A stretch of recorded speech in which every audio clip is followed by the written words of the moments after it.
A full year of Hearthstone competition has reached a climax. Thousands of top players have competed around the world, but only 2 remain. And now it's time for them to compete for the biggest title in Hearthstone. It is time to crown a 2016 World Champion. Please welcome our first finalist from Ukraine, DrHippi.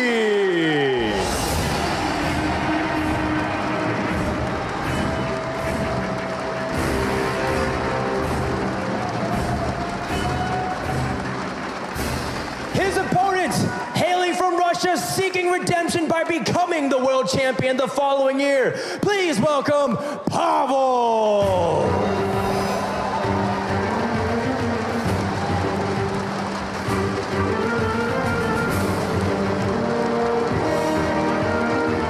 DrHippi, Pavel said he wanted you in the finals, and it's all European showdown. Are you prepared to take it? Yes, I'm prepared to take it. He asked for an easy question, he got one. Pavel, you said you wanted DrHippi in the finals. Is it because you had something personal, or you just want to prove that Europe's the strongest? Yeah, I just want to prove that Europe is strongest, and especially CIS. Ooh, CIS region represent. Pavel's ready to prove it. Let's shake hands. And let's get on with the show. The grand finals is about to begin.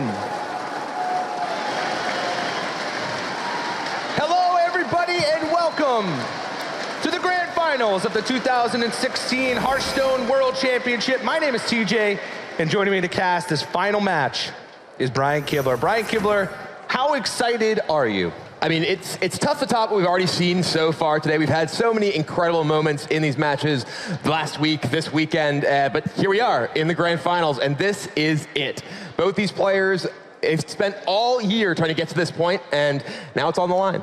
Yeah, the story for both of these players is sort of shaking off their nerves a little bit. Pavel was so close to qualifying for the World Championship in 2015, but had that crucial error. But it's been a sort of a story of redemption for him throughout the entire year, all the way up until the last call invitational, where he took out one of the toughest fields that we've ever seen. He's here today. DrHippi, one of the only players to make it to a championship event twice, so his has been a story of consistency as well. I could not be more pumped for these 2 players. Yeah, these 2 players, we both heard them on stage talk about they want to demonstrate the strength of Europe as a region. They've already done that. Europe is the only region remaining here at the Hearthstone World Championship, and now it'll just be which of these 2 players emerges on top.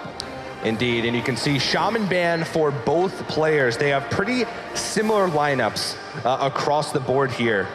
And it's time to jump into the action. So ladies and gentlemen, one more time, a round of applause for your World Championship participants. DrHippi versus Pavel, game number 1. Is the warrior deck for both players. This is one element of their lineup these 2 players do differ on significantly. While they are both playing warrior, Pavel is playing the much more controlling-oriented Cthulhu warrior. He's looking to build toward a powerful late game, whereas DrHippi is playing dragon warrior. He's looking to get out more aggressively and really put pressure on Pavel and force him to have the right answer at the right time. Indeed, yeah. The Cthulhu Warrior has a little bit of a better matchup versus the Dragon Warrior than the normal version. Oh, and he gets life cap too. Yeah, that is huge. The Sir Finley Murgleton on turn 1 allows DrHippi to replace his hero power with life tap. And this is a matchup where so much of what the Cthulhu Warrior deck is trying to do is run you out of resources. It tries to use its cards to answer yours, and eventually you just don't have very much left. But life tap will allow DrHippi to use his life total as a resource and exchange that for cards. The Cthulhu Warrior deck doesn't pressure you very much at all. You can really life tap at will in this matchup. Yeah, it does pressure you a little bit. It pressures more than normal Control Warrior with cards like Cthulhu's Chosen, with the 7 drops that they have, Twin Emperor Veclor, and the Ancient Shield Bearer, but definitely not as much. And DrHippi actually has a pretty solid curve. He also has a cheap Dragon and Fairy Dragon, so if he draws any of his Dragon activation cards like Twilight Guardian or Blackwing Corruptor, he'll be okay. Look at how fast Pavel plays. And this is a player we've seen playing here, literally the biggest match of his life, the biggest match that has ever happened in Hearthstone. You know, this is the biggest prize ever being given out, and he is just playing lightning fast. It's the player who kind of seems to play on instinct. Yeah, and we actually noticed backstage when we were talking that Pavel actually plays better when he plays fast. He slowed down his play yesterday and had some, crucial errors in some of his matches. But now he's playing faster. He's playing to that instinct, and he's sort of trusting in that instinct. So it'll be interesting to see if that pays off for him now in the finals. And he does have that Cthulhu's Chosen on turn 4 to get a little bit developed on the board, but DrHippi has a really good possible turn of his own. He can answer that pretty easily with Fiery War Axe if he wants to. He does want to think about the possibility of potentially overextending into Brawl. He doesn't just want to play out a bunch of minions and allow Pavel to clear out all of them with his Brawl, but that Fiery War Axe, which it looks like he is debating playing right here, along with Sir Finley to take out the Divine Shield, will allow him to clear that to Cthulhu's Chosen and just keep up the pressure with this board. So Alex Strauss's champion comes down, charging forward, and speaking of charging forward, that Berserker is doing a lot of damage as well. Oh yeah, I mean, he's put Pavel down sub 20 health already. One thing to notice is by trading in Sir Finley, he also makes his board a little bit better against Brawl. And Pavel shield blocks, but doesn't find anything to remove this damage off the board. So he's going to take a lot going into this next turn. And this is one of the things that kind of makes the Cthulhu Warrior a bit different than a lot of the other Warrior decks. It does have the ability to be proactive, a powerful, in some ways, inevitable endgame with Cthulhu, but so many expensive cards can just clog up your hand.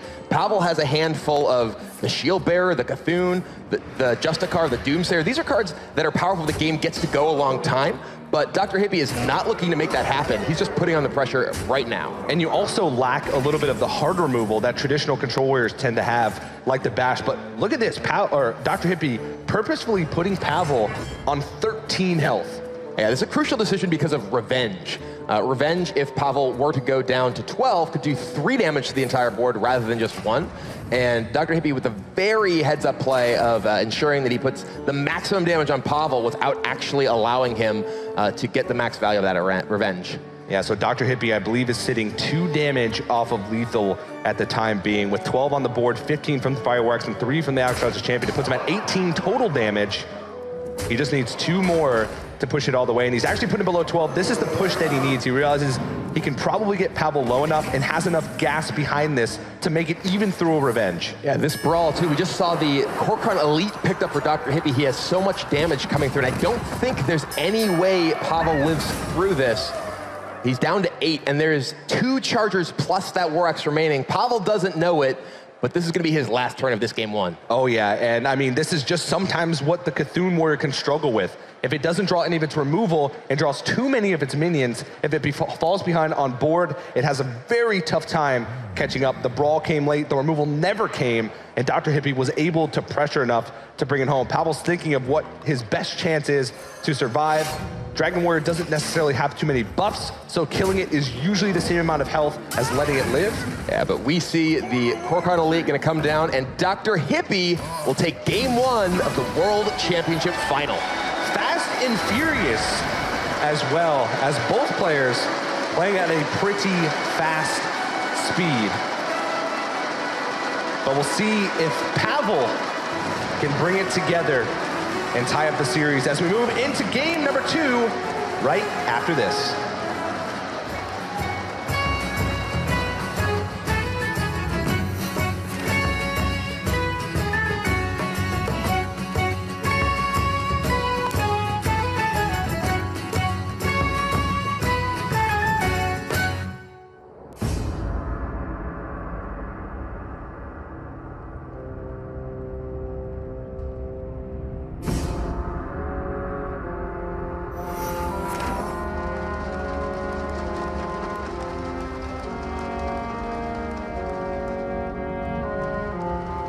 The Hearthstone World Championship is sponsored in part by Intel, T-Mobile, NVIDIA, and Republic of Gamers.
everybody, and welcome back to the grand finals here at BlizzCon 2016.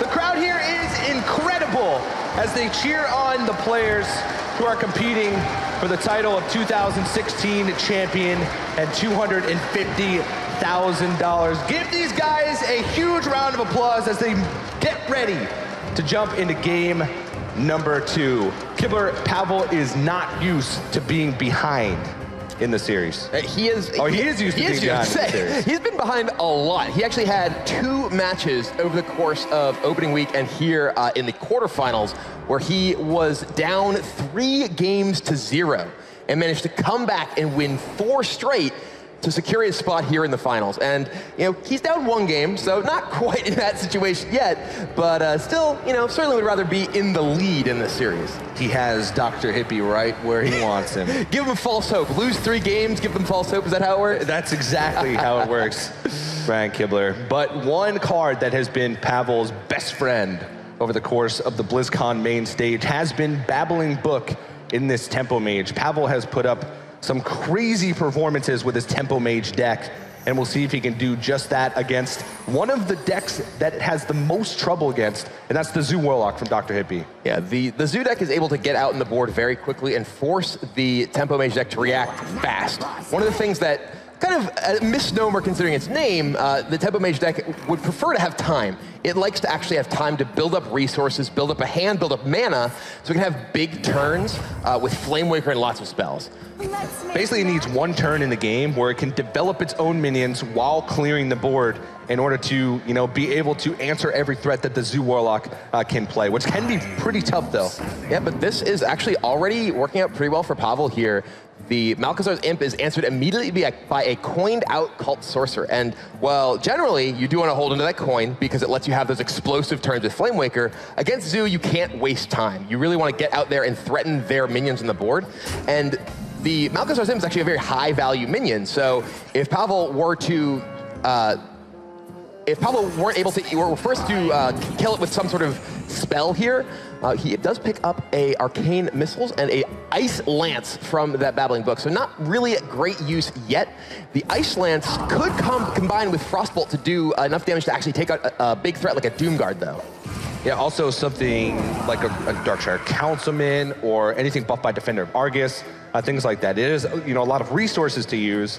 And that's one thing that Tempo Mage can struggle with is sometimes they can even get ahead on the early board but fall behind in card advantage because of the life tap. And DrHippi, with the Discover here of his Dark Peddler, finds a few interesting options. The Soulfire has to be at least somewhat attractive because his board and hand doesn't have very many ways to deal with any significant threat, but he does take the Villager. Villager allows him to have a good defense, at least somewhat, against Flamewaker, but it's not that effective, so I'm a little bit surprised to see that choice, but the, perfect missiles there from Pavel ends up taking out DrHippi's entire board and leaving him with the only threats. Yeah, the double spell power missiles gives him a lot of room to maneuver on this early board. Pavel also has a very minion-heavy Tempo Mage deck with Water Elemental and with the Faceless Summoner as well. Yeah, and that Imp Gang Boss, that's one of the most important cards for the Zoo deck against Tempo Mage.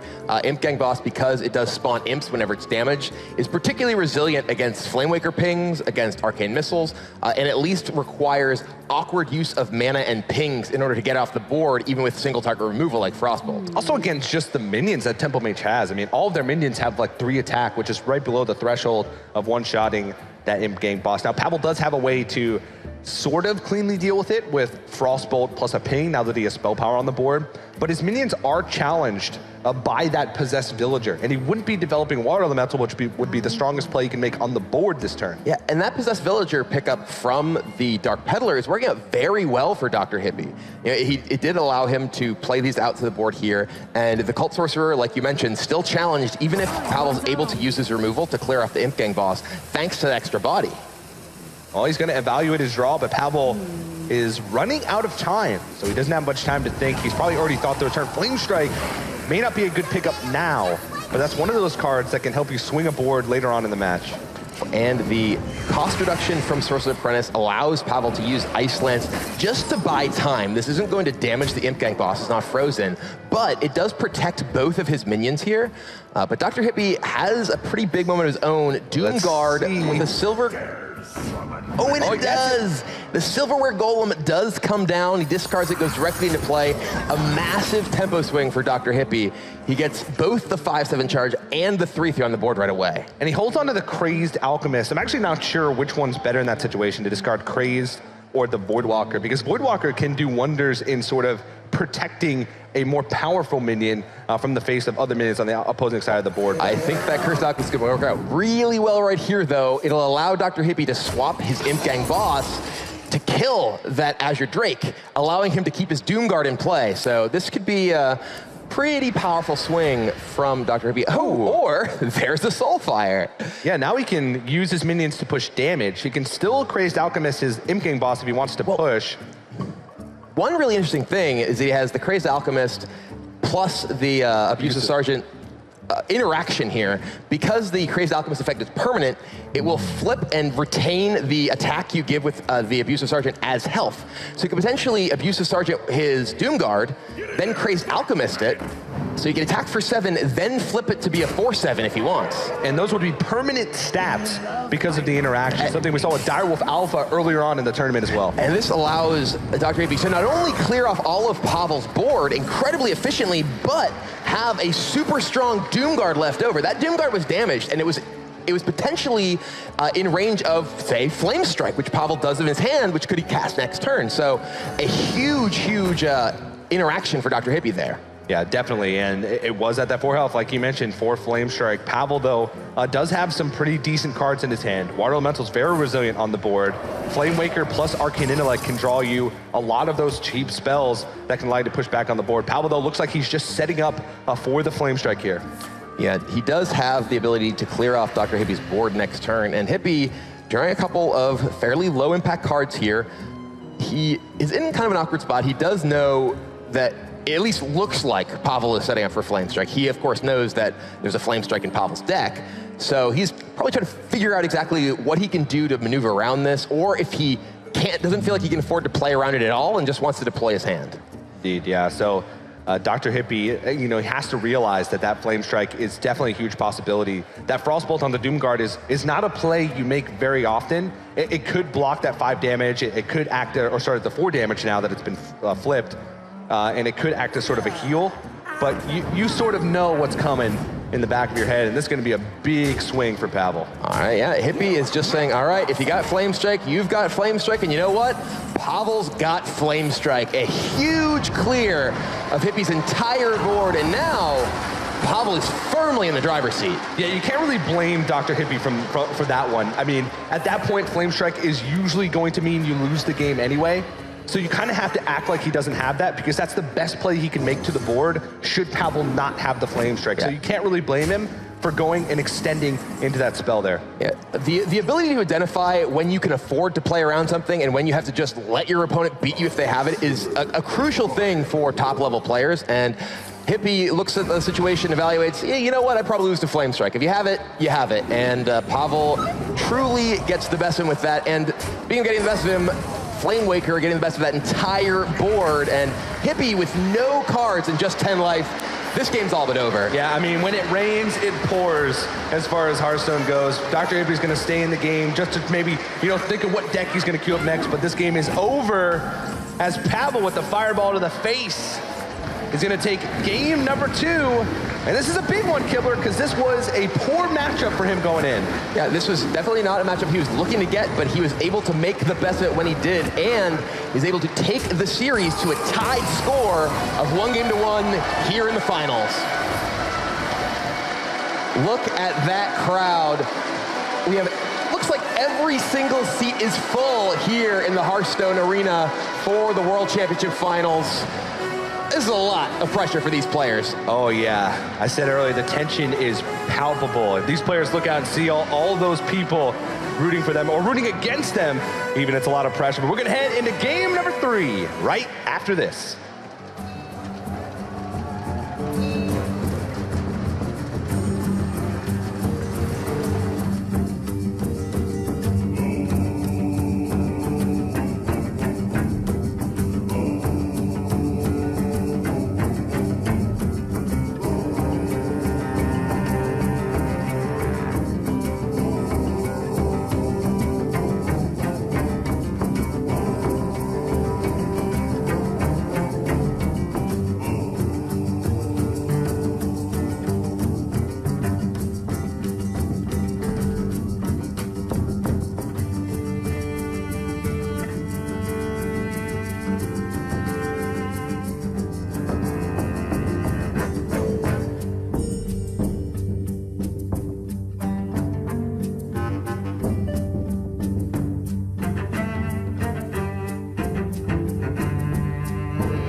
It's standing room only here at the 2016 BlizzCon Hearthstone World Championship stage.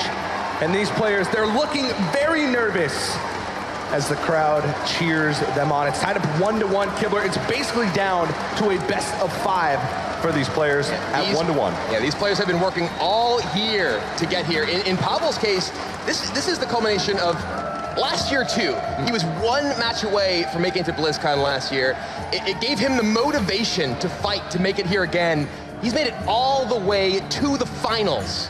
He wants to make the best of it. It takes a lot, and both these players sort of have that same story. It takes a lot to lose in a finals. Realize you're so far away from making it back, but having the determination and having the drive to get back. DrHippi had his runner-up performance in winter, came back in the summer and won it. You mentioned Pavel had his performance last year, 1 game away from BlizzCon. He came back, won the last call.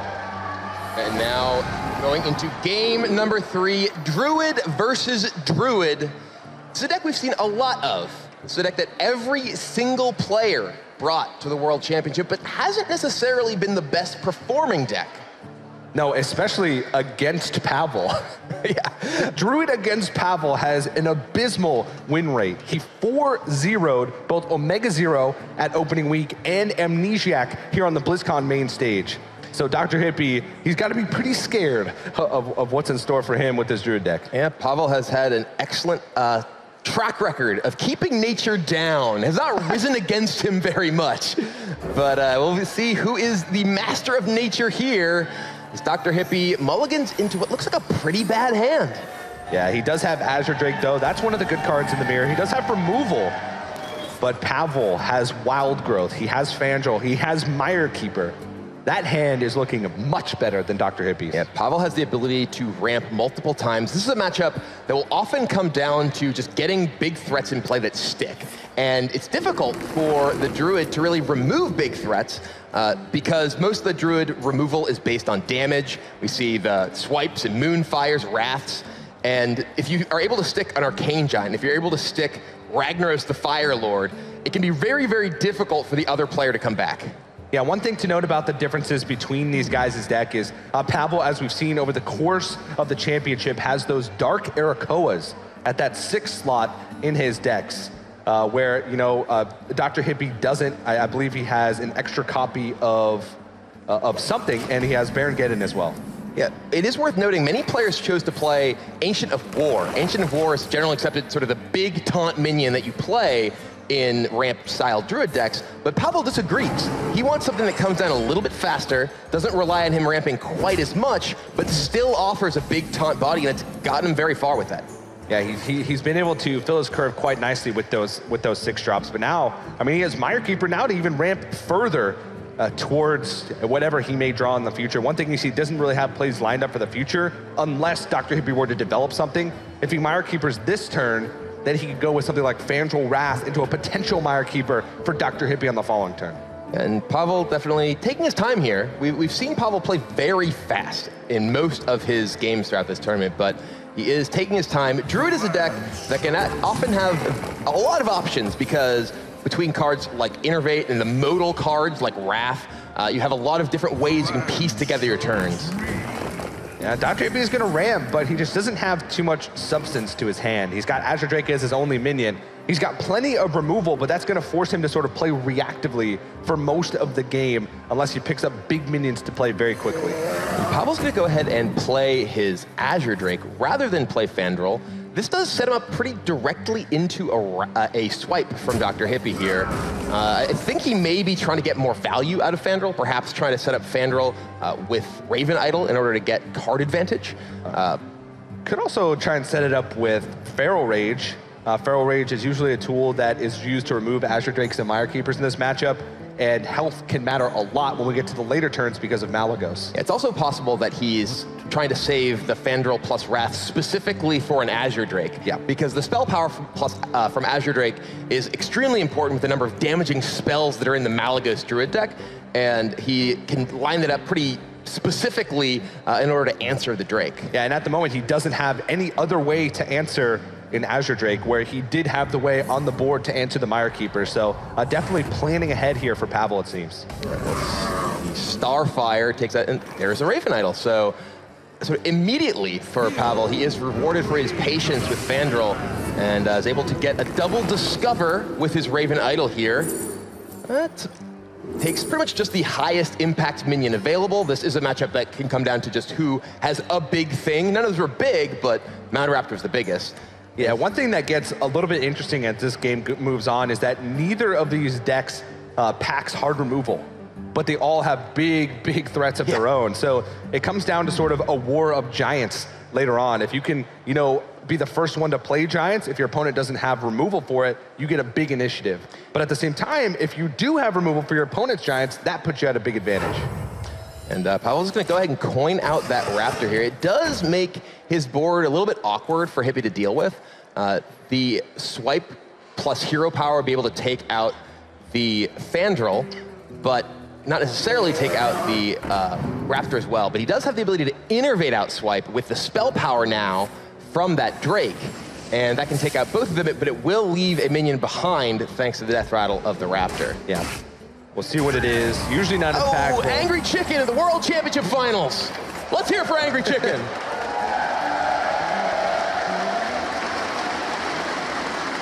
That's a lot of Angry Chicken fans. I mean, who isn't an Angry Chicken fan? Great Just think point. about it. Yeah. Well, Pavel has some interesting options here. With the Angry Chicken, it allows him to Wrath. He could Wrath, Innervate Arcane Giant. I believe he had enough mana to do that. Ooh! Cairn comes out of the Moonglade portal. Pavel is the master of portals. He has had some excellent portal results this weekend. Usually you think of Cairn hanging out in Thunderbluff, but I guess he was visiting Moonglade. I was just like, all right, I'll come hang out too. This is actually huge. The Cairn from the Moonglade portal means that Pavel is almost guaranteed to have something on the board going into the next turn. One thing to note though, DrHippi does draw the Malagos, and as we talked about earlier, this deck does lack hard removal. So if you can just slam a Malagos on the board, clear it, your opponent usually doesn't have a direct answer for it unless they got something from Raven Idol or they have a ton of damage spells in their hand. And you know, DrHippi kind of in the tank here, trying to figure out what he's gonna do against this Cairn. Looks like he's just gonna use a lot of resources to deal with it. I'm gonna go ahead and swipe plus face tank with Scape Shift. That is very tough to swallow if you're DrHippi, having to use multiple removal spells to remove that 6-drop from the board, and Pavel's just gonna keep the train rolling, nourish to get himself some more cards, more spells, more removal. Innervate a Giant. It's down to 6 already. Well, yeah. Yep, there it is. So Pavel on the board with an Arcane Giant and still Bane Bloodhoof. So he has a lot of pressure here.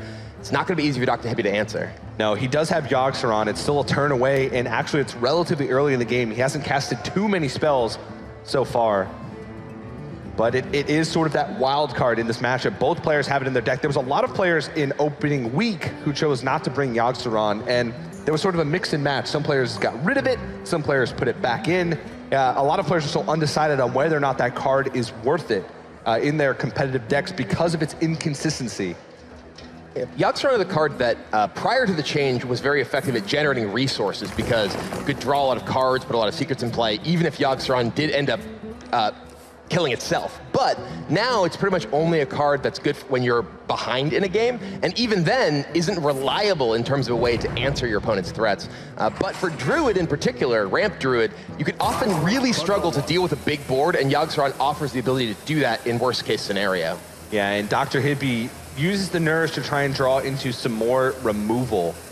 But the thing here is Pavel's just gonna keep generating threats. And while Druids can sometimes deal with one big threat, a full board of big threats cannot be dealt with very easily. I'm actually a little surprised to see this Snap Emperor Tharson from Pavel here, because DrHippi just used Feral Rays to just gain armor.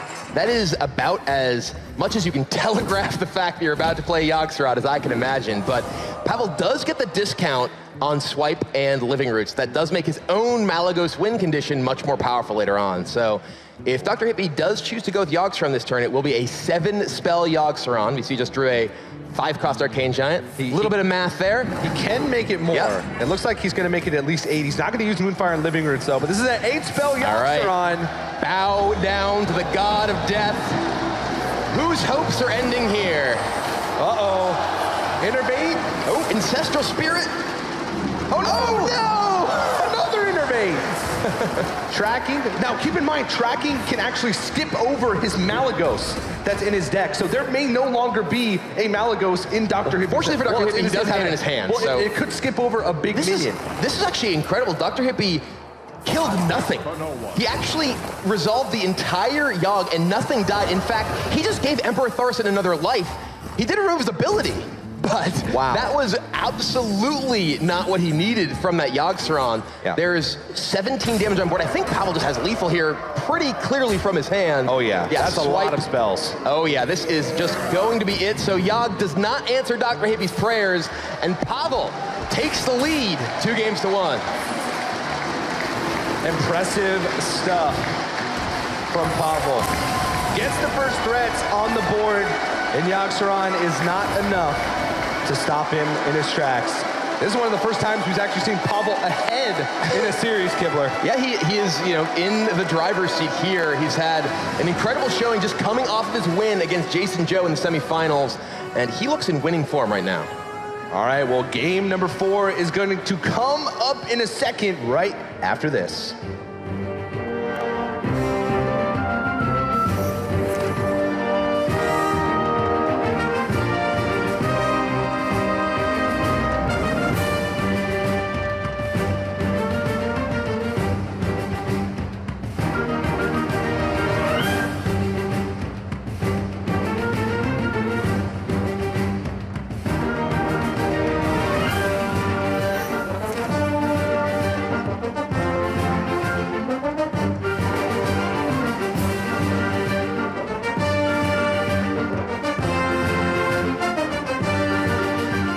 The Hearthstone World Championship is sponsored in part by Intel, T-Mobile, NVIDIA, and Republic of Gamers.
Hello, everybody, and welcome back to the 2016 Hearthstone World Championship. You can see on your screen there's Tice, 2015 semifinalist for the World Championship.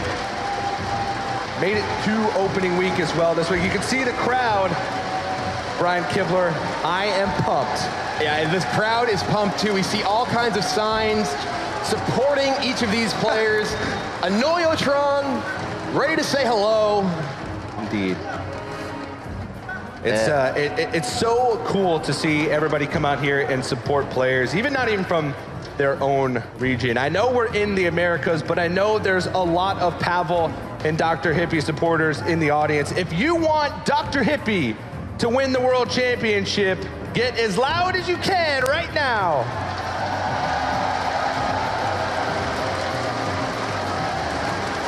And if you want Pavel to become the 2016 World Champion, show him some love.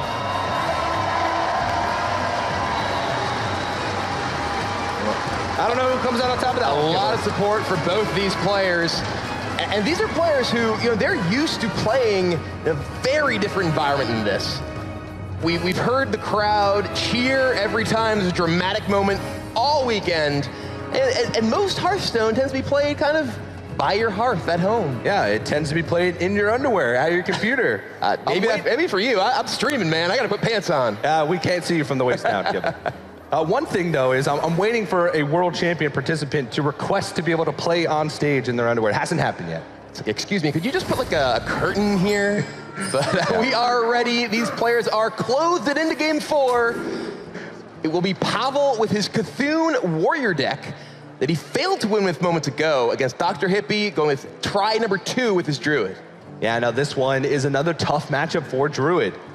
Cthulhu Warrior can pressure early, or earlier than normal Control Warrior can. They also have an absurd amount of life gain, which can make the win condition of Malagos plus spells very difficult for the Druid. Yeah, the way that the Druid generally beats most Control Warrior decks is just kind of attritioning their removal. You just play card draw like Nourish, you play big threat after big threat, and eventually the Warrior runs out of ways to kill your guys. But Cthulhu Warrior not only has a bunch of ways to kill your guys, but has a bunch of ways to kill you.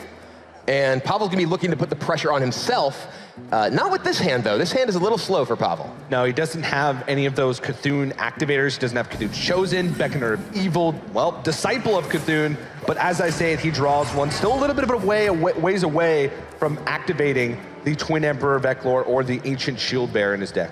Yeah, but Pavel does have the Acolyte of Pain shield block, the ability to cycle through his deck. I would not be surprised to see that Acolyte of Pain come down and then Disciple of Cthulhu used on his own Acolyte of Pain to draw cards. There aren't that many targets to kill with Disciple of Cthulhu's Battle Cry in this matchup, so you can often use it in combination with Acolyte to ensure you get additional card draw. A lot of the times, it's just used to activate Execute, or maybe to get closer to being able to allow Shield Slam to kill off a minion, so those types of things are not the greatest uses. So drawing a card is actually fantastic, considering that this matchup, you need that card draw because Druids are gonna get those cards and get that mana very quickly. But one crucial thing is DrHippi missed Wild Growth again. So he's not gonna have that sort of mana advantage as much as he'd like.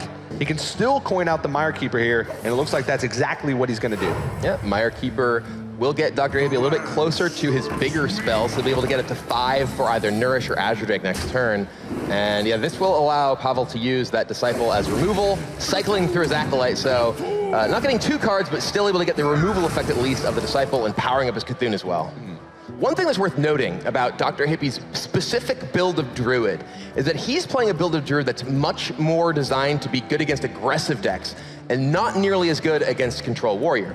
Many versions of Druid we see with Ancient of War or Ragnaros the Fire Lord. DrHippi has neither. He has a copy of Barongeddon and a copy of Bloodmage Thalnos. That leaves him much more vulnerable to the attrition plan of just removing each of his big threats. Yeah, which is unlike the deck we just saw from Pavel, who didn't run those anti-aggro cards and decided to run Dark Iroquois as threats that he could play on curve. Dark Iroquois sort of serves a double purpose, though, in that it can also be good against aggro. But going back to this match as well, Pavel just throws down the second Acolyte of Pain, so he's gonna be able to cycle through his deck quite effectively. DrHippi, that's a hand full of spells. And that's Wild Growth not on time. He wanted those a few turns ago. I would not be surprised to see DrHippi hold on to certainly at least one of those until he does get to 10 mana.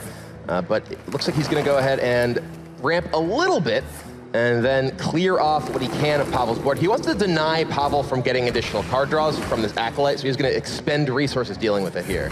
Whoa, Cthulhu's Chosen. Drawn from Pavel right on time. That allows him to get up to that 10-10 Cthulhu, activates Twin Emperor of Eklor. Druids can sometimes have trouble dealing with 2 4/6s on 7. And Pavel slams the Sylvanas. This is a little bit interesting, actually, because Sylvanas has tons of powerful uses in this matchup in particular. Yeah, Sylvanas is particularly strong when you play it into big minions from your opponent, like, for instance, if DrHippi had Arcane Giant. But Pavel knows that there aren't that many big minions in DrHippi's deck. It's essentially just Arcane Giants and Malagos, but if your opponent's getting a turn with Malagos, you've got something wrong going on. Yep. So here I think that he just wants to throw DrHippi's curve off as much as possible, force him to deal with this Sylvanas right now. Also, one big exclusion from DrHippi's deck is Ragnaros, the Fire Lord, which is also one of the uses that you can save Sylvanas for in order to try and make an awkward situation from your opponent. So Pavel also knows that he's going to be able to curve into quite a few good plays over the next coming turn. So if he makes DrHippi's turns awkward now, he might be able to put himself in a better position as he moves forward. And DrHippi has a pretty good nourish here, finds his Malagos. So now he's going to be looking to assemble enough damaging spells to just burst Pavel down. Pavel has not been able to really gain any significant amount of armor yet, so he actually has none. And he doesn't have any shield bearers in his hands, so he is really actually kind of in more risk of just getting burned down than you generally expect a Cthulhu warrior to be at this stage of the game. Yeah, now he is going to be able to develop something powerful. He'll probably just Cthulhu's Chosen. He can actually just, if he really wants to, just equip Gorehowl because there is no weapon removal from DrHippi's deck. He does not run Harrison Jones if he wanted to be super mana efficient, but being proactive with a Cthulhu's Chosen and making it so he has the option to Twin Emperor Veclor next turn can actually be a big deal. Oh, and this is a pretty aggressive play from Pavel here, choosing to use his Disciple of Cthulhu. This isn't even to put his Cthulhu to 10. Often if you see someone just fire off Disciple of Cthulhu, it's like, okay, I'm gonna enable my Cthulhu cards. But here he is just, again, kind of trying to force DrHippi to react to his board, spend spells dealing with these things, and not just sit back and armor up and try and tank things out. That's much more difficult to manage when your opponent's drawn as many cards as DrHippi has. If he can force out removal spells that later on in the game could end up going face with Malagos, then he could put himself in a good position where he doesn't need as much life gain. But now he doesn't have that. I guess he drew into an Execute activator if he were to draw into Execute with Ravaging Ghoul. But now he doesn't have that extra 2 damage on demand, so we'll see if it's going to pay off for him. Ooh. Wisps of the Old Gods, an option for DrHippi. Another Nourish. He's already played one, has another in his hand, so kind of difficult to make use of that much card draw. You can actually often end up fatiguing yourself if you go for too many Nourishes in a game against a Control Warrior who's just run out of actual threats. But does take the Wisps of the Old Gods. That can give him the ability to generate a big board that Pavel may be forced to use Brawl or Ravaging Ghoul. And if he does have to use his Ravaging Ghoul, he may not have a way to enable Execute later on when he needs it. Yeah, sometimes the Control Warrior versus Druid matchup can come down to fatigue situations where both players are trying to run each other out of resources. Cthulhu Warrior is less likely because, of course, Cthulhu Warrior does have Cthulhu to play on the board, which is usually ends the game in one form or another. But Pavel goes ahead and plays the Twin Emperor Veclor. There is a board already for DrHippi, so he's already a little bit of the ways there in regards to clearing off these 4/6s, which are usually pretty awkward for Druids to deal with. Well, there's a way to deal with it if he wants. Yogg-Saron comes off the top of the head for DrHippi. Did not go so well for him last game, though, so he also does, as you mentioned, have a bit of a board himself. He could potentially just use his minions plus swipe. He'd have to commit a little bit more than just the swipe and hero power, though, because those are 4/6. Yeah. Now, one thing that may not be relevant in this matchup, but could be relevant in the matchups to come, is that Yogg-Saron does affect Malagos. It's true. Or Malagos affects Yogg-Saron. So if Malagos is on the board and Yogg-Saron is played, all of the spells that Yogg-Saron casts get that spell power benefit. So sometimes I've seen it happen in Cthulhu Warrior matchups before. A lot of times Malagos doesn't live to tell the tale, but here we go. Finding ways to use that Wisps of the Old Gods. Yeah, and this does allow DrHippi to leverage that in such a way that it doesn't allow it to just get countered by a Ravaging Ghoul or a Revenge. And now Pavel, he can clear this off with either one of those, the Ravaging Ghoul or Revenge, plus the attack of his minion. It is a little bit awkward, though, because he'd love to be able to actually keep the pressure on with that Emperor. He can use Revenge plus Gorehowl to clear it off. It's true. Be more mana efficient, but I don't know how much use Revenge is going to have later on in the match. There's not really many 3 health minions that you'll need to kill once you get sub 12 health in this matchup. A lot of times it can help you reach Malagos if you need that damage, but that's about it. The Ancient Shield Bearer is the draw for Pavel, and he already has Bran Bronzebeard in his hand, so DrHippi, he's been setting up with those burn spells plus Malagos, but Pavel is finding the armor gain to get himself very far out of range. Yeah, Arcane Giant picked up for DrHippi, so that's a big threat that he can use. I'm wondering when DrHippi is going to decide to use that Yogg-Saron. There's 2 ways you can look at it. You can play it as another big threat in your deck, to reduce the risk that you discard your hand or that you draw too many cards and fatigue yourself. Or you can try and play it as a win condition very late in the game after you casted all of your spells to try and go for a last-ditch effort against Warriors to maybe sneak out a win. Yeah, Yogg's a lot worse the latter of those nowadays, though, because if there's nothing on the board, you can just Yogg and oops, purified it. I'm dead. And we did see a Yogg purified in the group stages, so it can happen, and a lot of times it will happen. Yeah, and then DrHippi, though, he has the Arcane Giant. Ooh. Pavel actually is going right ahead, though. He picked up the Execute and not really wasting any time to just double Ancient Shield Bearer here. I'm somewhat surprised to see this, actually, because he does lose some of the value of the Arbor Gain because the opponent can just immediately attack and deal so much damage, and does have a minion to contest either of these minions on the board as well. Yeah, the Brand plus Ancient Shield Bearer is not really going anywhere, right, is the thing. He can wait for that. He's not in any danger. Now that he's seen Innervate, now that he's seen, hasn't seen Emperor Thorsan, there's not really any combination of cards that could have killed him in that position if he had just had removed the Arcane Giant and waited. But I guess he realized that he wants to put threats on the board right now to try and make DrHippi's turns maybe a little bit worse. All right, well, DrHippi's gonna dig some more.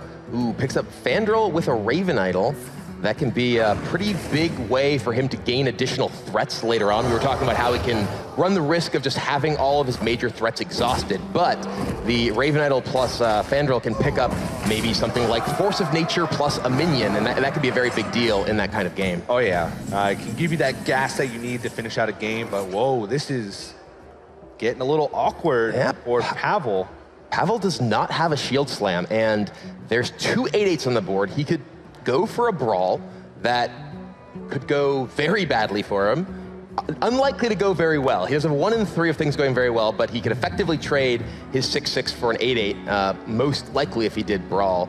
But yeah, he's just kind of running low on relevant removal effects and is in a bit of a pickle. Oh yeah, he doesn't have Cthulhu either to present his own threat on the board. Not that it'd even be good in this situation. I believe it's at a 12-12 right now. He's not even at a low enough life total to say Gorehowl and Revenge. I don't know, maybe he just has to remove one of these and hope that he finds a way to deal with the next one next turn. But that Execute is premium removal. If he uses that Execute now and Malagos comes down, he's in trouble. Here's the Brawl. There's a chance this goes very well for Pavel. Oh, it does! Shield Bearer survives the Brawl. That is absolutely huge for Pavel. Pavel is on fire today. Not much can stop this man, not even DrHippi, but still a lot of threats that DrHippi can present, and he might even be able to find more with this Fandral plus Raven Idol. Oh. Plaxi Amber Weaver. Pavel would love one of those. Yeah, that'd be pretty good. Lord of the Arena, though, is just the most powerful. Another Raven Idol. He's just going off, comboing off here. That's also another cheap spell that he can use to fuel the Yogg-Saron. But the scary thing for DrHippi here is because that Shield Bearer survived and got a hit in, he's taken a lot of damage. Oh, Medivh the Guardian, that is a very powerful card if the game does go long. Wow, Medivh the Guardian. His big spells left in his deck. I mean, he's got Mark of the Wild. I mean, in general right now, that's just a big minion that he could place on the board. The extra stuff that he gets from the spell is sort of just a side thing. All right, and DrHippi, we've seen this before. He Feral Raged, went face. This is the look of a man who's looking to Yogg. Oh yeah. I mean, there is another option for DrHippi, should he so choose, next turn with Malagos plus, 2 of those cheap spells, Moonfire plus Living Roots, and, Pavel, he probably feels like he wants to go aggressive here, but leaving Fandral on the board can sometimes be a rough situation. But he's already seen a lot of the cards that he gets high value with. This is actually kind of a serious situation. Oh, we are going to see the Doomcaller. I was going to say, if he did just go face with this Shield Bearer and Hippie casts Yogg next turn, if he takes any damage from Yogg, if, for instance, there's a Hellfire, Gorehowl's just lethal. That is very true. And so now DrHippi is on the ropes. Let's see what he's going to go with. He's got Malagos, Moonfire, and Living Roots. He could clear the board with those. The Fandral would have to trade into the Doomcaller in order to do so. And Malagos would be on the board, which would mean like a Cthulhu would not kill him because he'd have enough health presented on the board with minions. to survive unless all of the shots were to go face or a lot, which is very, very unlikely. And because DrHippi has gotten the double Raven Idol off and he picked up Medivh, he picked up Lord of the Arena, he can try and play an attrition game, even if this Malygos just gets killed.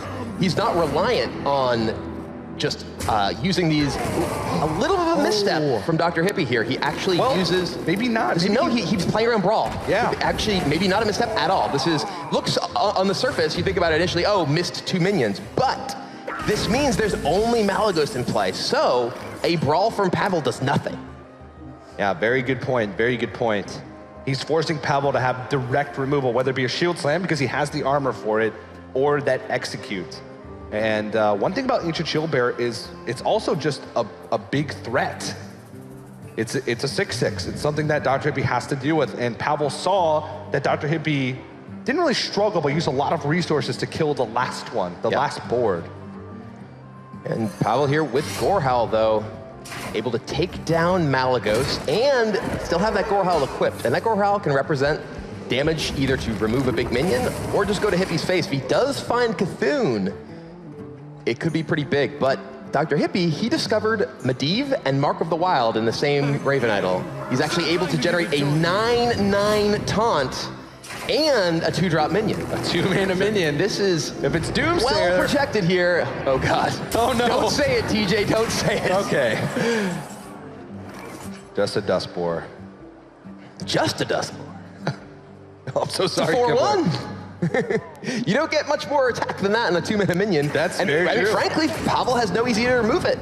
Dustboar's in this situation actually fantastic. It's going to shred some armor for sure. And DrHippi, this is not a hand you see very often for Malygos Druid, a deck that's majority spells, and he's got majority minions, and they're big minions to boot. Yeah, and now DrHippi very much in the driver's seat. He can just play this slow. Yeah, he has so many of these powerful tools. He is, unfortunately for him, at very low life though, so he needs to be careful to maneuver around the threat of Cthulhu coming down for Pavel. Yeah, and it's going to be interesting because he doesn't have any way to answer the Cthulhu other than Yogg-Saron. So he's going to be, and I don't even know if he has a Raven Idol. If you got one Raven Idol from the first Raven Idol, and he got Tiny Finn at the World Championship Finals. Let's hear it for Murloc Tiny Finn.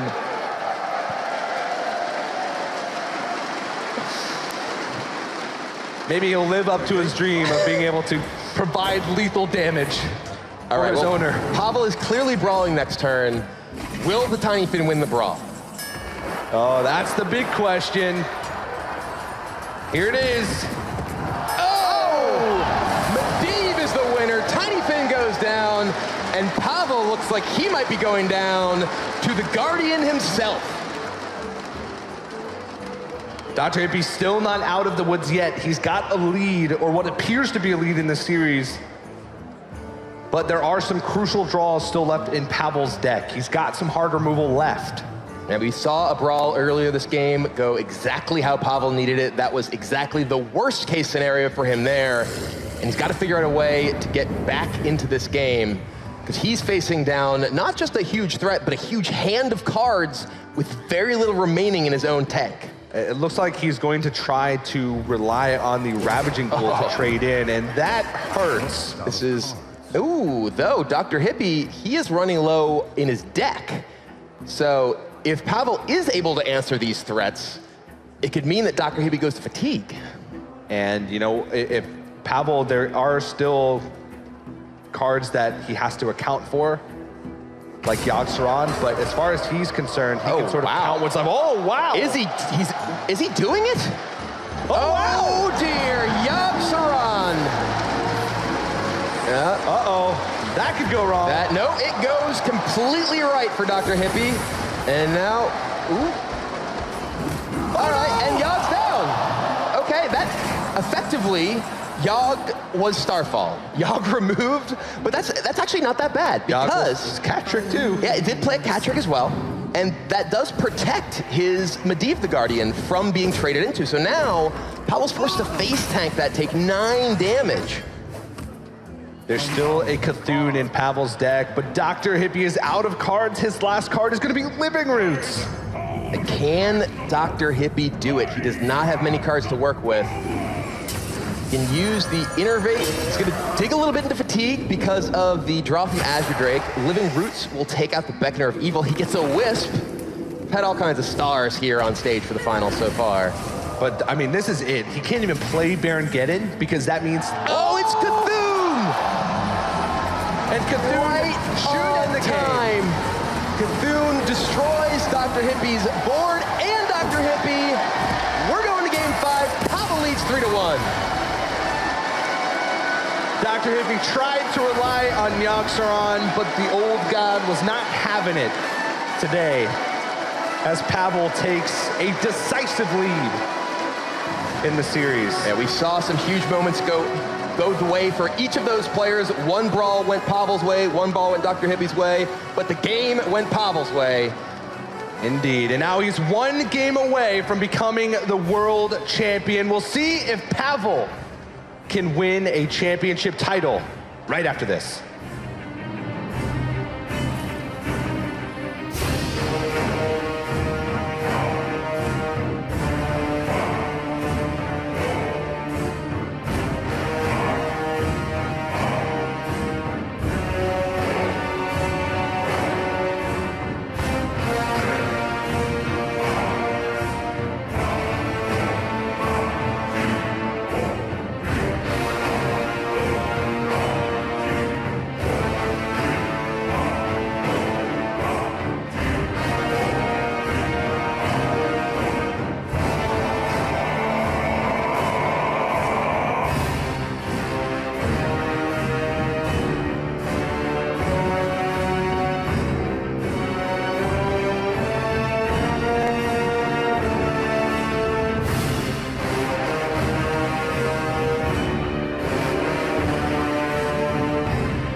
There it is, the 2016 Hearthstone Championship Trophy. That's what these guys are playing for. Ladies and gentlemen, this could be the final game of the 2016 Hearthstone Championship Tour, so make some noise for these players. Last year, Pavel was one game away from making it to BlizzCon. Now he is one game away from being the world champion. Only DrHippi stands in his way. And now Pavel only has to win with his rogue. Only with his rogue, and this is a Malygos rogue. So keep that in mind as we move forward. But Pavel does, I mean, the Malygos rogue is something that he's been struggling a little bit, but let's see what could be the final game, game number 5, Pavel versus DrHippi. And DrHippi choosing to play his Warlock deck. This is a matchup that, because of the specific choices Pavel's made in the construction of his rogue deck, can be a little bit tougher than it is for a normal Miracle Rogue. Oh yeah, definitely. There's Malygos provides you with ways to more effectively beat control decks, but you sacrifice some of the tools that you normally use to beat those faster decks. Sinister Strikes really don't do anything against Zoo Warlock, Skibbler. If you get low, tapping a lot, you're dead. Sure, yeah. But in a matchup that comes down to early board control much of the time, Sinister Strikes in your hand, even sometimes Shivs in your hand, Malygos in your hand, are not generally that great. Crucially for Pavel, he is on the coin and has SI7 Agent. Those are two of the most important cards for the Rogue deck to compete with the early aggression of the Warlock. DrHippi, though, he has a good hand himself. Yeah, definitely. He's got those early minions. It's hard to not have a good curve a lot of times in Warlock, especially nowadays. It's been so refined and so precise.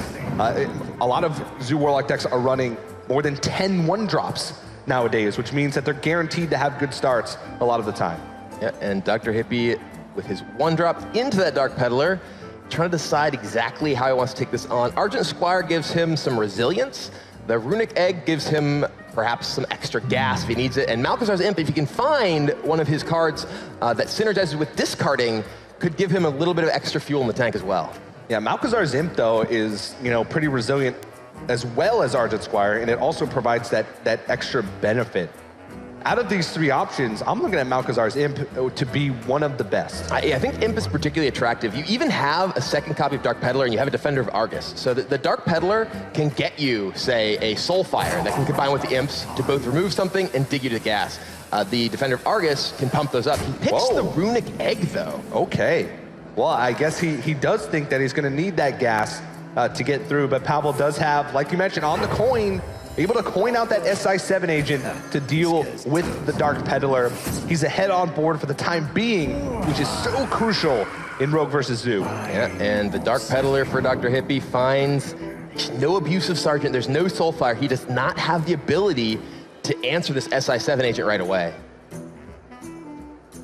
No Possessed Villager, so he's gonna have some resilient minions, but we see those two copies of Fan of Knives in Pavel's hand could cause him a lot of trouble. They could, but one thing is, though, Pavel, as we talked about, has two of those cards that are dead for much of the game in Sinister Strike and Malagos. So a lot of times what happens is rogues can get through that early board, but they can't deal with the second onslaught that Zoo can throw at them. So Pavel's still gonna need a lot of help should he need to win this game. And Fan of Knives will help him get through his deck a little bit. Not only does it act as good removal, but it's also a cycle tool, so he can find those more crucial cards for this matchup. It's also worth noting that the discard version of Zoo isn't nearly as vulnerable to Fan of Knives as many of the Forbidden Ritual versions that had lots of 1 health minions. Even just looking at DrHippi's hand, there's a 0/2, there's a 1/3, another 1/3, a Death Rattle minion. So Azure Drake for Pavel, that could give spell power that can make those Fan of Knives stronger, but does not help him right now. Yeah, but it is a minion that he can play on the board. It's also a cycle for his deck. But again, does not help him at the time being. He has to decide how best to do this. I can imagine Fan of Knives is going to come down this turn. Pavel might feel like he needs to play more efficient and Dagger Up, because he still makes sort of similar trades with Fan of Knives and Dagger Up. Dagger Up just also means that he has the Dagger Up for the next turn of Fan of Knives. Yeah, and Pavel going to go ahead and make those trades. DrHippi with that Runic Egg. It does potentially allow him to get a trade here that draws him a card with Defender of Argus if he wants it. If he does pick up an Abusive Sergeant, obviously he can use that to trade and draw as well, but he is going to go ahead and play the Imp Gang boss he just drew alongside Possessed Villager. Just going to make a board that's actually quite resilient to Fan of Knives. Yeah, positioning is important here, at least a little bit important here, because of the fact that you can tell he wants to taunt up the Runic Egg, he's just not sure the other way.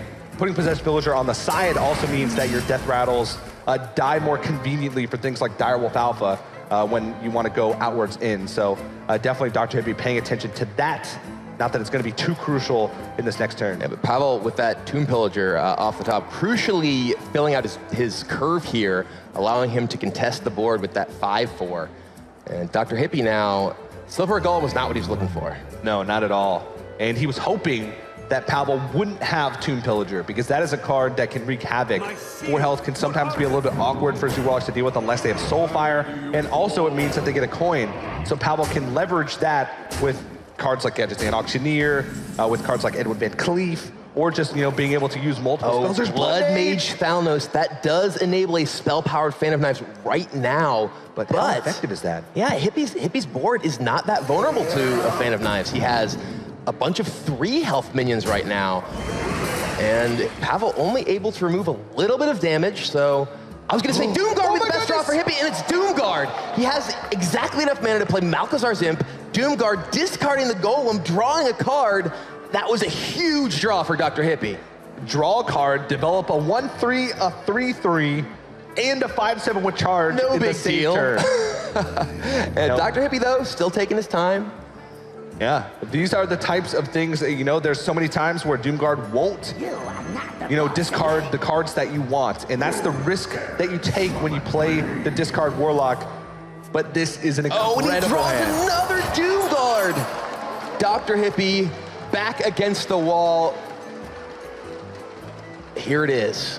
Well, And Pavel does have a lot of tools, though, in his hand to deal with a wide board. Yeah, he does, it's true, but the amount of health on Doomguard makes it terrifying to try and deal with as the rogue.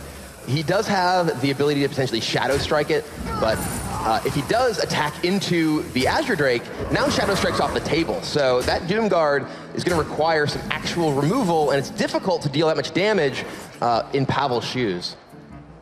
But he does have Blood Mage plus Fan, and with that Shiv picked up, he can actually Blood Mage Fan coin into Shiv, which could take out Doomguard, but would not deal with most of the rest of the board. Is it better to try and hold on for a Blood Mage double Fan for the following turn? Is there something that Pavel can do to put himself in a good position, but also allow him to have good removal tools for the next turn? If Pavel does not remove power from this board right now, he is dead. He's facing down that other Doomguard right now. He doesn't know it. We know it, though. And there will be the Fan of Knives. Ooh, the backstab right off of Fan of Knives. Never the timing you want to see it. What would have been huge there if Pavel were to pick up a preparation, to be able to preparation out the next Fan of Knives, he would have cleared the board in its entirety, because a full board means that Imp Gang Boss doesn't summon the extra Imp. Unfortunately, he doesn't hit it. How much damage is that? He's got 9 on the board. Doomguard represents 5 more. Gonna go ahead and cycle through that. If he finds Soulfire, not quite. Quite close, though. Yeah, He's got 2 Soulfires left in his deck. No Doomguards now, though. Has 2 Abusive Sergeants, so if something lives, he can use that. But this looks like DrHippi. He smells blood. He's going for it. He's going to trade with the Blood Mage Sounders to try and get rid of the spell power. And crucially, Pavel has no healing in his deck. His Malagos deck doesn't play any copies of Earthring Farseer. And he has Sap, but Sap does not do it against Doomguard. It's going to come right back down. He needs Sacrificial Pact off this Swashbuckler. I don't even know if that's enough.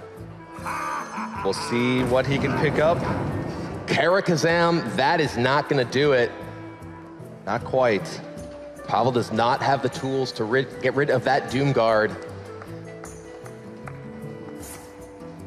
He's going to try and survive, but I don't think there's a way that he can do it. He's going to try and draw something, but I don't think there's even a draw in his deck that can save it at this point. Emperor Thorstein's definitely not it, and DrHippi brings himself 1 game closer. It's now 3-2. Yep. Pavel has not had many leads in this tournament. He has been the one fighting with his back against the wall. Now, DrHippi, he's making a stand. Yeah, we sort of preluded that by saying that the Rogue has a tough time against the Zoo, especially with those dead cards, and they were in his hand. Malagos, Sinister Strike, the whole game. So DrHippi gets that step closer. Still down, though. Still a tough road ahead of him. We'll see if he can make it happen in game number 6, right after this.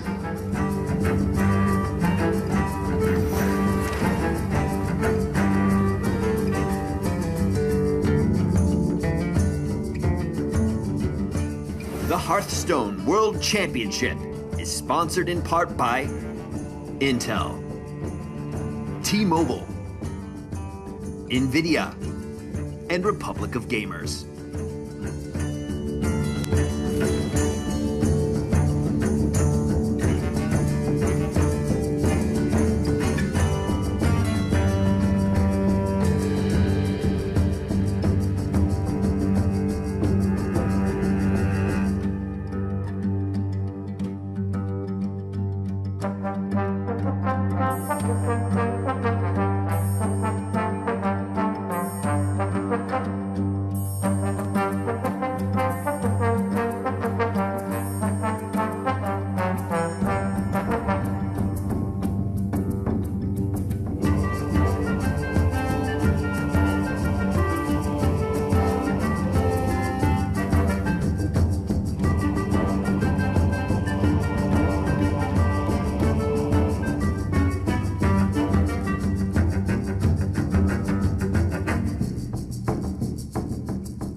The tension in the air is building as we get closer to a conclusion here at the 2016 Hearthstone World Championship. DrHippi and Pavel have been battling out the entire year for their chance to play on this very stage.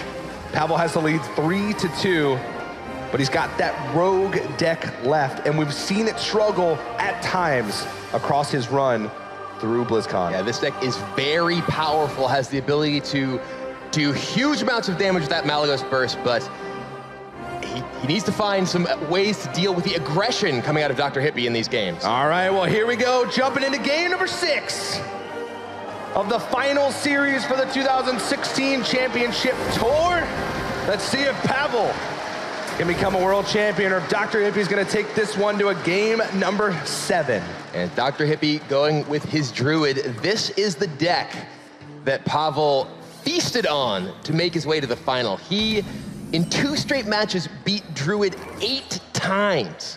4-0 in both of them when he was on the brink of elimination, and now he just waits to win 1 more to be the world champion. This is the deck that DrHippi needs to win with right now. This is the wildcard deck for DrHippi that has probably given him the most struggle and has probably given Pavel the most success when he sees it on the other side, as you mentioned.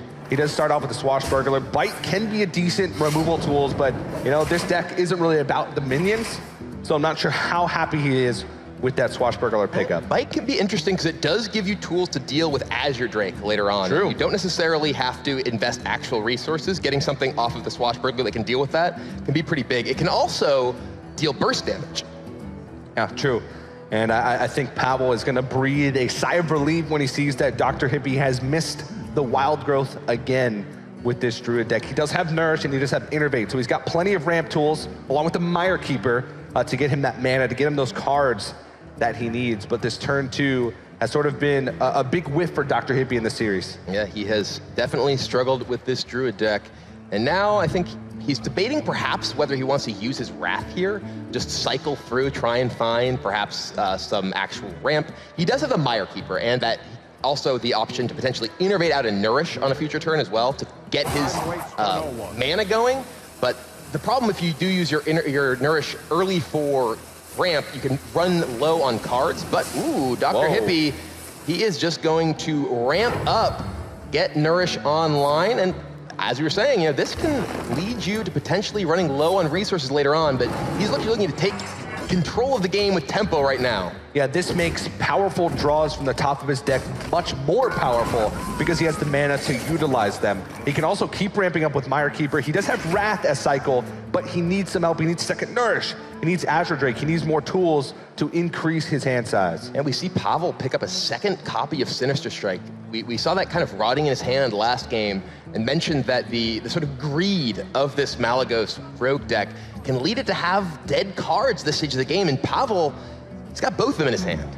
Yeah, and I'm interested to see what DrHippi goes for here. Ramp is, you know, the first choice, but is there ever a situation where since you ramped with the Nourish, you create a 2/2 to try and create a right little on time. Second game in a row. Pillager for Pavel. It's kind of hanging out in his deck until turn 4. It's like he's got an agreement with Tomb Pillager to show up on turn 4 in the grand finals, but that is actually quite a crucial draw. DrHippi has ways to deal with it, but those are resources that he otherwise wouldn't have had to spend if DrHippi didn't have it, and Moonfire is not really helping him. And crucially, that Tomb Pillager, if it dies, will give Pavel a coin. The coin, plus backstab, even just firing off Sinister Strikes on his own turn, can make a giant Edwin Van Cleef. DrHippi's deck does not have a mulch. He has no way to deal with a huge minion. Yeah, I mean, DrHippi, I feel like that was a huge risk going with the Nourish for ramp early on in the game. Nourish, a lot of times used for card draw. Maybe DrHippi was afraid that he'd get too far behind if he had to wait that long to get that many cards. But he had the option to innervate Mire Keeper, which isn't as much ramp, but you're also developing a body. So, I mean, DrHippi taking a risk on the big stage, not paying off yet, but I mean, if he draws into big stuff, he could get a lead in this match. Yeah, he's got the Feral Rage, gonna go ahead and remove that Tomb Pillager, but as we mentioned, that does give Pavel the ability to have an absolutely explosive turn 5. All right, well, let's see. Pavel picks up Shiv. a Shiv. That he could actually use backstab plus the Shiv to even power up the Van Cleef a little bit more. It will be backstab. We know that. That's going to start things off. But exactly how Pavel wants to maneuver, how many of his resources he wants to invest here, because he could use the coin and a Sinister Strike as well. Oh, he's going for it. He is going for it. It will be Shiv and backstab, Sinister Strike. Edwin Van Cleef is coming down, and he is huge. A 10-10. And that is a 2-turn clock for DrHippi. He's at 21 life. Just a couple of hits from that will absolutely knock him out of this tournament.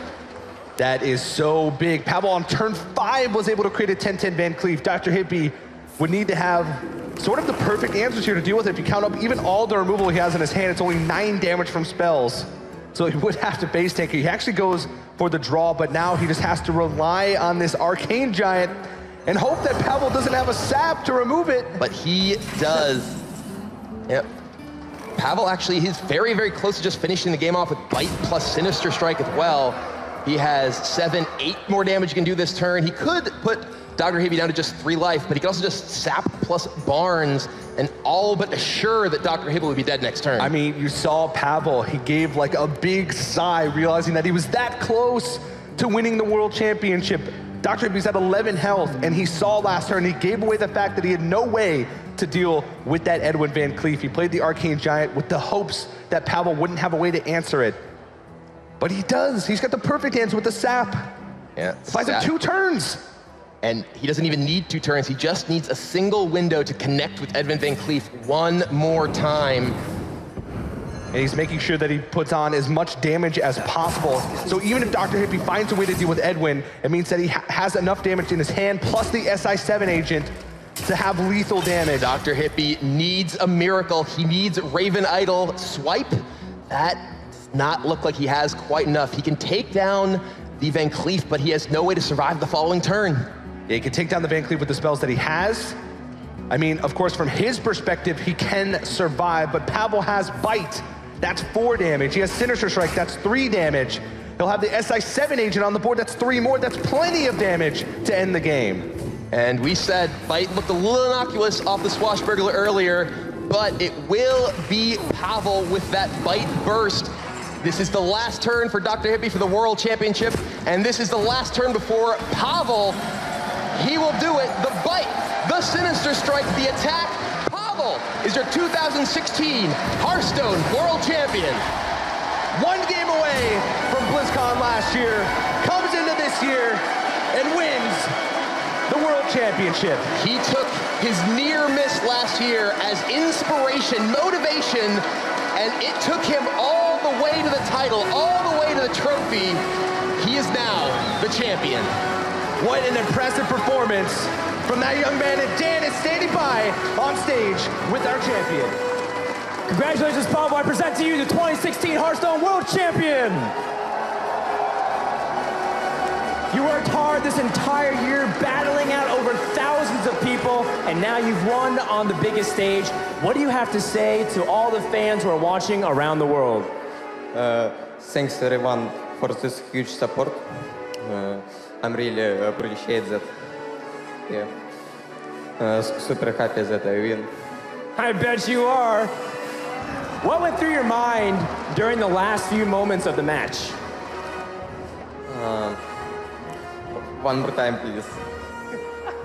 Well, definitely a lot of emotions going through everybody's minds. And congratulations again. I want to take this opportunity to present the trophy with president and co-founder of Blizzard Entertainment, Mike Morheim, as well as production director, Jason Chaz.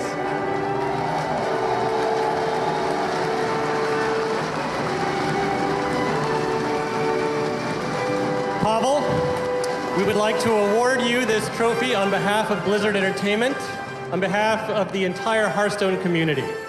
2016 was an amazing year for Hearthstone esports, and we're incredibly proud to crown you as the new world champion. From everybody at Blizzard and from the millions of Hearthstone fans across the world, congratulations.